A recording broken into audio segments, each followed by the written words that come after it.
The X-Men, once the standard in comic books, has gone from this, drink that image in, to this, now really drink that image in. I mean, let that settle in on you. What in the world has happened? God, why? Hey there. So we often talk about how poorly mainstream comics are faring, and especially from a certain type of creator. I think, however, that images, they speak louder than words, so I wanted to show you these images coming to you from Marvel. These are Gen X X-Men from the comic book Children of the Atom. Now, Vita Ayala is the person writing this too. One of the worst writers, in my opinion, that is out there, was responsible for one of the worst books I had ever read. And this, the artwork from Bernard Chain, I'm sure that it's going to take it that extra mile.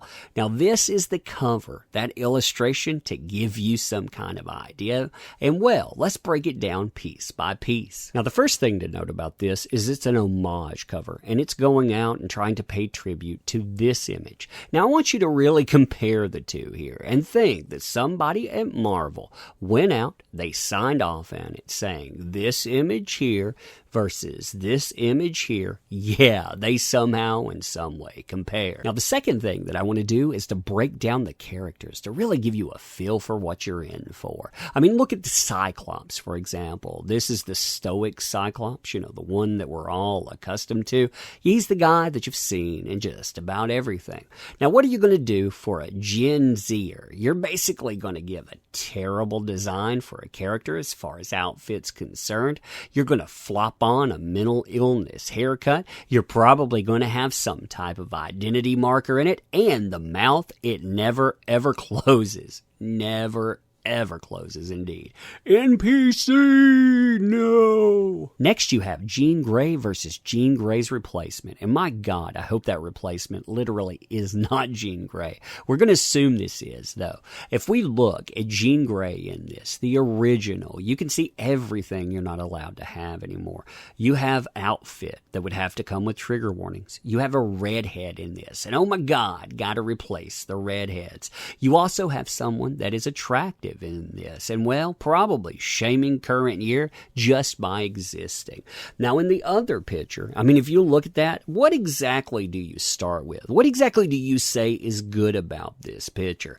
I mean, everything from muscle tone to, well, it looks like it's packing certain types of gear, to, I'm going to imagine the identity here is a Z-Zim Zer because I can't figure out what's going on. It looks like we got another mental illness haircut. I mean, everything that is possibly wrong in a picture, it all crushes in to this. Now, the last character that I want to compare here is Gambit. And I mean, look at all of the changes that come about in this. When you talk about the classic depiction, I will say that I don't like this classic depiction. I like Gambit a little rougher around the edges. Still, it has all the hallmarks of classic Gambit, from the cards ablazing to the cockiness, when you're looking at him. It looks like somebody would be very self-assured, and why not? Let's look at the change up here. And I mean the change up, it really smacks you right in the face, because we not only have a gender swap, but we also have a skin tone change. What's the reasoning for that? Well, there's never any reason for that. That's just supposed to make it better because, current year currency.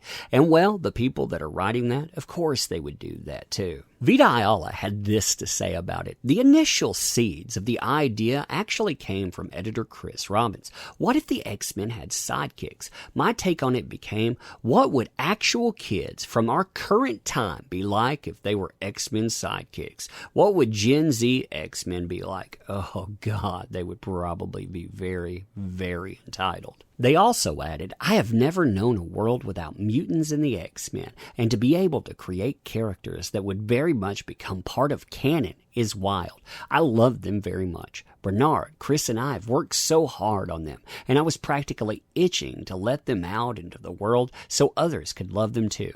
What makes the new cast special to me is that they are reflective of a lot of people I know who look up to what the X-Men stand for and have taken it upon themselves to further these ideals.